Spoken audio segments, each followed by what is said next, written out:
Donc la liste Ensemble pour un nouvel élan est heureuse donc de vous accueillir. Peut-être on va faire une présentation rapide de l'ensemble des candidats. Chacun va se présenter. Je voudrais juste excuser ceux qui n'ont pas pu être là aujourd'hui pour des raisons professionnelles. C'est vrai que c'est une conférence de presse, donc on l'a mise à 16 h par rapport aux journalistes. Mais il est bien entendu que certains candidats, de par leur profession, n'ont pas pu être parmi nous. Et donc, je tiens à les excuser. Nicole, tu veux bien commencer à te présenter? Oui. Rapide. Donc, je suis Nicole Dumont. J'habite au Mas de la Mule. Je suis luthière. Voilà. Catherine Servouz. J'habite Pied-Pavé et je suis conseillère sortante, conseillère municipale. Gilbert Mignol, j'habite au Trial, je suis également conseiller sortant, ancien adjoint et conseiller communautaire de la communauté de communes autour d'Anduse. Et puis sortant de cette... voilà. Et j'habite le Trial, je l'ai dit. Jean Leroy, le Trial, retraité. Marielle Vigne, conseillère municipale donc sortante. J'ai été adjointe, j'ai été aussi conseillère communautaire. J'habite donc la Flavarderie, à Tornac, et j'ai la chance d'avoir été choisie par le collectif pour être tête de liste pour ces municipales donc des 23 et 30 mars 2014. Donc moi c'est Nancy Chabanis, j'habite à la Rescausas et je suis licenciée de droit et j'ai un master de directeur marketing. Sugier Pompérac, Mylène, j'habite au quartier des Costes, sur Tornac. Marc Stéphane, j'habite la Sabatier, ancien dirigeant d'entreprise, retraité. Je voulais commencer cette campagne. Ça y est, on peut dire qu'elle est lancée. Peut-être d'ailleurs que c'est une première pour Tornac. Mais pour nous, c'est important de faire cette conférence parce que nous souhaitons conduire une liste et nous présenter aux municipales sous une approche de proximité avec les habitants de Tornac. Donc c'est tout naturellement que nous allons essayer de rencontrer les habitants. Vous savez que Tornac est une commune qui est très dispersée, les hameaux sont dispersés, et nous avons envisagé, à partir du moment où des personnes le souhaiteraient, des conseillers ou chez un habitant, de pouvoir vous rencontrer dans les hameaux au cours d'une veillée ou peut-être sur une fin d'après-midi. Donc ça va se produire tout le mois de janvier. La première rencontre a lieu samedi prochain pour les hameaux du Trial et du Mas-Neuf chez notre ami Jean Leroy. Notre objectif est d'abord de se connaître. Se connaître parce que effectivement, si parmi nous il y a comme on dit, des familles anciennes du village, j'en fais partie. Il y a aussi de nouvelles personnes venues habiter Tornac, qui ont envie de s'investir. Mais aussi, ce qu'on veut, c'est écouter. Écouter dans les hameaux. La situation, tout le monde la connaît. On ne peut pas parler d'avenir sans regarder un peu ce qui s'est passé. On vous l'a dit, on est plusieurs à être conseillers sortants. Vous savez qu'il y a eu une déchirure. Le mot est, je crois, faible, peut-être faible. Alors une fracture. Avec Madame le maire sur la question de l'entrée de notre commune sur l'agglomération. Là où vraiment j'ai senti comme une trahison les choses, c'est d'avoir appris, alors que j'étais conseillère municipale, d'avoir appris par un organe de presse que Tornac était favorable à l'entrée dans l'agglomération, alors qu'on n'en avait pas discuté au conseil municipal et que le conseil municipal ne s'y était pas prononcé. Après, l'histoire, vous la connaissez. Comme la déchirure n'était pas uniquement que sur la question de l'agglo, mais aussi sur la question du comment on voyait le devenir, l'avenir, on va dire, de Tornac, et surtout la méthode. Donc on s'est dit, on va construire quelque chose. Et donc, notre position par rapport à l'agglo, pour les années à venir, on est dans Alès agglo. Donc on ne peut avoir qu'une posture volontariste, c'est-à-dire que à partir du moment où on sera aux affaires, on s'engage collectivement, bien entendu, à suivre et à agir pour que Tornac ait toute sa place dans cette agglomération, et on s'engage aussi à donner l'information et à transmettre l'information. Oui, participer bien entendu au groupe de travail, faire en sorte que Tornac ait une voix forte. Je sais qu'il ne faut pas, le but du jeu, c'est de ne pas mettre en opposition l'urbain avec le rural. Et je crois que ce qu'il nous faut faire, c'est travailler avec les communes qui nous ressemblent pour essayer de créer des partenariats et essayer d'avancer plus collectivement. Mais il faut que chaque commune s'y retrouve, voilà, en termes de services. Je continue. Ah oui, bah, vas-y. Non, moi, ce que je voudrais dire, c'est qu'il n'y a pas d'esprit de revanche de la part des conseillers sortants. Il y a simplement une réalité qui a été constatée. C'est que, enfin, en ce qui me concerne et qui me motive, c'est que je ne peux pas accepter que quelqu'un, d'abord, ne pas tenir ses engagements, ça c'est très fréquent en politique, on le sait, mais surtout, agir comme elle a agi, c'est museler l'expression contradictoire, parce qu'on a pu.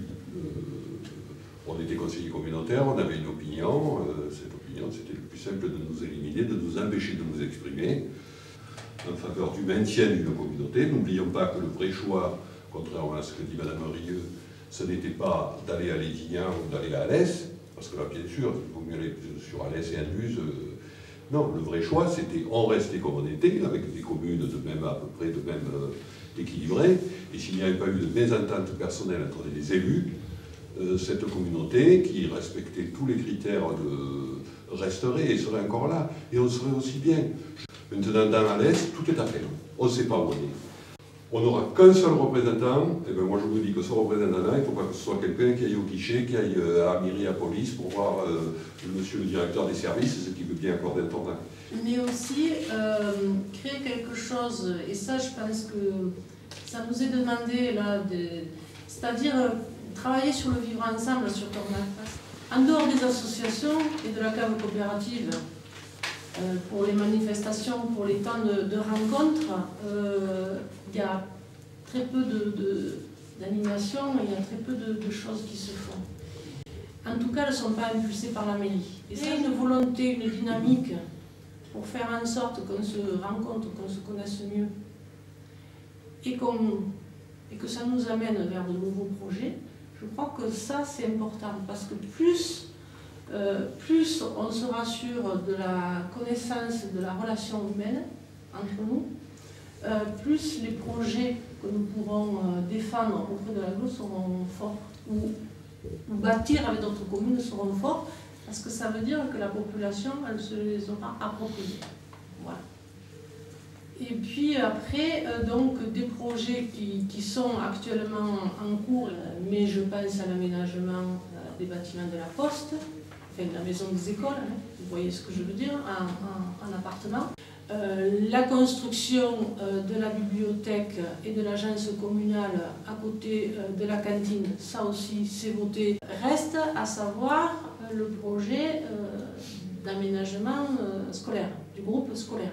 Il est clair que quand on va être aux affaires, les premiers projets c'est le plus à terminer, sauf, parce que là aussi, il le disait par rapport aux compétences de l'agglo, il vous faut savoir qu'actuellement, au Parlement en discussion un projet de loi, et ce projet de loi ferait en sorte que les plans locaux d'urbanisme passent aux agglomérations. Alors après, si c'est voté, quelle va être l'attitude de l'agglo? On ne peut pas répondre. Je ne pense pas que ce soit, enfin nous ne pensons pas que ce soit une bonne chose que tout ce qui est organisation de l'espace communal soit délégué à des grosses structures comme les agglomérations. Voilà. Ça relance bien ce que tu disais tout à l'heure sur la place d'une petite commune dans une grosse agglomération, et les solidarités nécessaires entre communes rurales face au centre urbain et sa périphérie immédiate. Défendre ce genre de choses. Voilà, on a un particularisme, je ne suis pas sûr que ce soit dans les services de la mairie d'Alès qu'il sera pris en compte plus sainement, plus sereinement, avec plus d'ouverture d'esprit. Oui. Après, ce que je voulais dire aussi, c'est qu'il y a un projet qui va nous tenir à cœur, qui va être l'aménagement des temps du rythme scolaire, puisque c'est quelque chose qui entre en application à la rentrée scolaire 2014. Voilà. Là aussi, juste un aparté. On est le combien? Le 10 janvier 2014. Cette question n'a jamais été abordée au conseil municipal à Tournai. Dans la bibliothèque et dans la poste. Donc vous allez mettre la bibliothèque dehors sans cahier de structure d'accueil pour faire 4 petits appartements. Pendant ce temps, la bibliothèque est dans le vide intersidéral. Bon, après vous allez construire, je ne sais pas. Je parle de l'ordre. L'ordre des choses. Voilà, oui, en concertation avec les gens concernés. Alors, tu abordes. Ça fait plus d'1 an que je l'ai demandé à Madame le maire. Repartir sur une idée avec une esquisse de l'agence du pays Cévennes sur papier. 2 ans après, on n'a pas rediscuté des choses en conseil municipal, ne serait-ce que se poser la simple question de savoir si 2P1 et 2P2, c'est vraiment ce qu'il fallait par rapport au parc immobilier ou la situation immobilière sur le secteur. On va dire la méthode. Eh oui, je le sais. J'étais suffisamment, je suis suffisamment montée au créneau pour que les bénévoles du foyer rural qui ont donc la gestion de la bibliothèque soient concertés. D'ailleurs, si mes souvenirs... Notre groupe n'a plus envie de travailler dans cette logique. Et effectivement, ça fait partie d'un de nos projets, et c'est le projet essentiel, c'est-à-dire qu'il y aura de la transparence et toutes sortes de projets de cette amplitude. On espère impliquer le tournaguet et la tournagaise, c'est-à-dire qu'il y aurait des réunions publiques pour effectivement dire il y a peut-être ce projet, qu'est-ce que vous en pensez, comment on l'aborde et comment on peut l'articuler. Voilà, ça c'est vraiment notre nouvelle méthode de travail. L'exemple très concret est pour le groupe scolaire, quand tu dis la sollicitation des gens qui sont concernés. Mais pour le groupe scolaire, là aussi ça a été pareil, c'était le pays Cévennes, il fait une esquisse pour la cantine, la construction de sanitaires, etc. Je parle de ça là, il y a plus d'1 an et demi. Au printemps dernier, je demande à Francine Rieu quand elle compte réunir les personnes concernées, c'est-à-dire les cantinières, les professeurs d'école, les enseignants, les absents, tous ceux qui travaillent autour du groupe scolaire. Ça s'est fait, je crois, le 3 septembre ou le 3 octobre. Oui, mais quoi? Ça s'est fait sur des plans déjà bâtis, pratiquement. Voilà. Après, il est clair qu'on défendra, par exemple, je le dis, on défendra la voie verte. Alors ensuite, pour répondre à la question de Patricia... Donc vous êtes à combien? 11.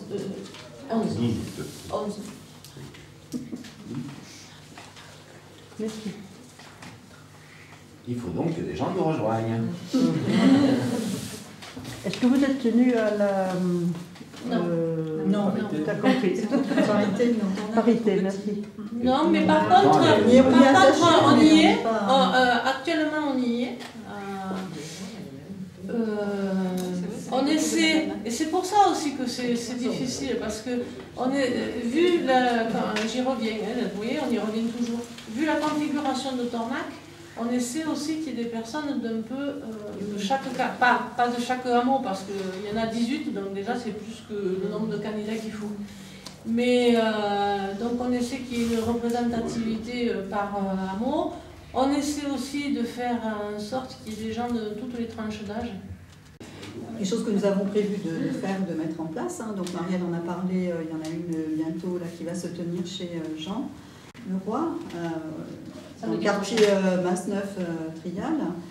Donc on a pour idée justement de mettre en place ce genre de rencontre avec les habitants pour avoir un certain nombre d'informations, qu'on ait nous aussi de quoi alimenter, compléter notre programme, et puis rencontrer les gens, je veux dire, voilà, et leur expliquer.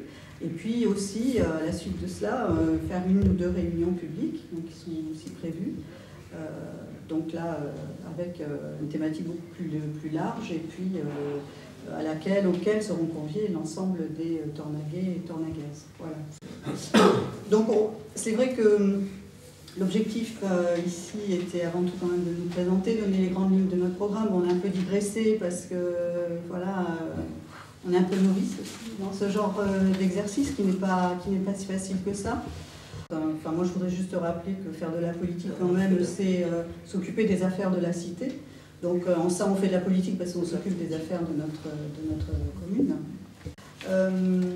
C'est important de rencontrer les gens parce que souvent on entend, même au vœu je l'ai entendu là, il n'y a pas très longtemps, donc en décembre, les gens non seulement ne se connaissent pas entre eux, mais ne nous connaissent pas parfois. Cette campagne municipale, ça rejoint ce que je disais sur l'aglo au début, elle est aussi teintée de questionnements, et pour lequel le 23 et le 30 mars, on n'aura pas de réponse. Prenons l'exemple de la voirie.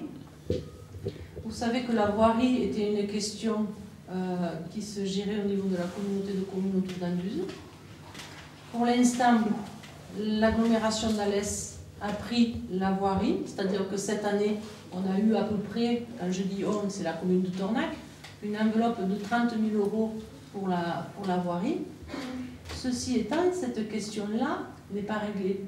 Les précédentes campagnes municipales ne l'avaient pas, ça.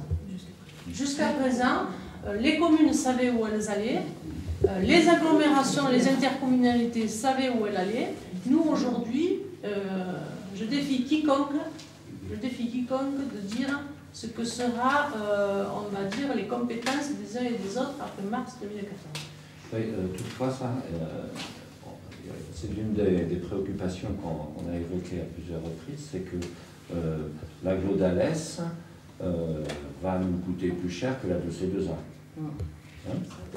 Et dans la façon dont on sera amené à gérer Tornac, on a à faire attention à ce que les strates de financement ne s'ajoutent pas de façon indéfinie. Au contraire, nous aurons à veiller à ce que la perte de compétences de Tornac se traduise par une modération budgétaire. Voilà, et il y a quelque part une concurrence dans les projets qui nous sera imposée presque par les décisions de l'agglo. Exemple, l'agglo semble avoir décidé de faire un grand rond-point ici. Je ne sais pas si vous avez vu à la Madeleine. Voilà. C'est pour marquer l'entrée de l'agglomération. C'est bien. Mais peut-être que nous, on peut avoir d'autres préoccupations comme la sécurité dans ce carrefour. Donc on voit que très vite, si on n'y prend pas garde, on va ajouter des bonnes raisons de dépenser encore plus.